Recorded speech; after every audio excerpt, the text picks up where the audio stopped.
সালাম আলাইকুম সবাইকে। আজকে একটা ইফতার আয়োজন আসছি, এটা হচ্ছে এখানকার এরদোয়ানের যে পার্টি, সেই পার্টির যুবকদের সংগঠন আছে, সেই পার্টির ইফতার আজকে। তো একটা বাঙালি আছে, তো ওর সাথে আলাপ করতেছিলেন যে আসলে বাংলাদেশে যুগল ইফতার পার্টি হয় বা ইফতার পার্টি বা যে পলিটিক্যাল যে অ্যারেঞ্জমেন্ট হয়, দুই গ্রুপে মারামারি। বলতেছিলাম যে সাবধানে থাকো, কিন্তু ওদের আরেক পার্টি আছে কিন্তু একটা মায়ের।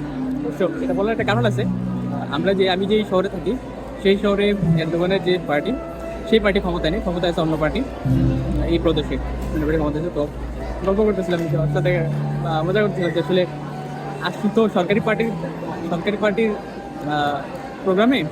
তো এখানে সরকারি পার্টির বিরোধী পার্টি কিন্তু ক্ষমতায় আছে। তো সাবধানে থাকো আর প্রস্তুতি নাও, যদি মারামারি শুরু হয় আমরা দিব দৌড়। তবে একটা বিষয় ভালো, যেখানে এরকম কোনো প্রোগ্রামে বা পলিটিক্যাল প্রোগ্রামে মারামারি হওয়ার ঘটনা হয় না সাধারণত, দেখিনি এখন পর্যন্ত বা শুনি নেই।